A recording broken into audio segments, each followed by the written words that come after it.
তুমি মুসলিম, অথচ পরকালের হুরদের নিয়ে চিন্তা করো না? এটা অসম্ভব। গল্প ছিল আয়নাহুরের, কিন্তু শেষের কথার জন্য মোটেও প্রস্তুত ছিলাম না।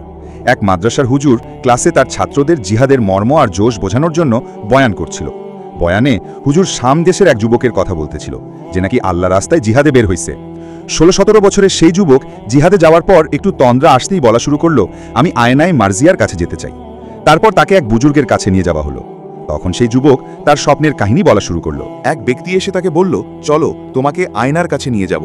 তারপর সে দেখতে পেল জান্নাত, পানির নহর, যার কিনারায় অত্যন্ত সুন্দর চেহারা বিশিষ্ট রমণী, যাদের রূপ বর্ণনার ঊর্ধ্বে। তারা তাকে বলল, আয়নার স্বামী এসে গেল। তারপর ছেলেটি আয়নার খোঁজ করল, কিন্তু তারা বলল তারা আয়নার চাকরানী। সামনে যেতেই ছেলেটি দেখল প্রবাহমান শেরাবের নহর, যার মধ্যে জলকেলি খেলছে অসংখ্য হুর রমণী, আর তারা আরও রূপবতী।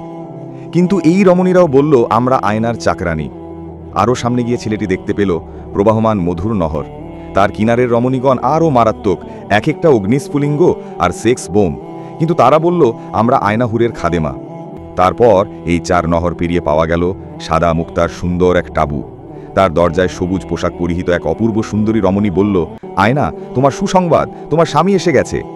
ছেলেটি টাবুর মধ্যে গিয়ে দেখল পুরা তাবু নূরে আলোকিত। মধ্যখানে এক সিংহাসনে এক রমণী বসা, এত সুন্দর, খুবসুরত, যাকে দেখে মানুষের কলিজা ফেটে যাবে। কারো বরদাস্ত করার ক্ষমতা নেই, কন্ট্রোল করার ক্ষমতা নেই। বয়ানের এই সময় হুজুরও একটু নড়ে চড়ে বসে, হুজুরের শরীরেও জোশ চলে আসছে। ছেলেটি তখন আয়নার পাশে বসে যেই আয়নার গায়ে হাত দিল, অমনি আয়নাহুরকে এক ঝলক দেখেই ছেলেটির গায়ে এমন জোশ চলে আসলো যে সে যুদ্ধে সবার আগে শহীদ হয়ে গেল। বিপত্তিটা ঘটল বয়ানের এই পর্যায়ে। ক্লাসেরই 16-17 বছরের এক ছেলে হঠাৎই হুজুরকে প্রশ্ন করে বসলো, হুজুর, এই স্বপ্ন দেখা কি সেই ছেলে স্বপ্নদোষ হয় নাই? হুজুর তো তেরাং করা লাফাইয়া উঠা কয়, স্বপ্নদোষ হইব কেন?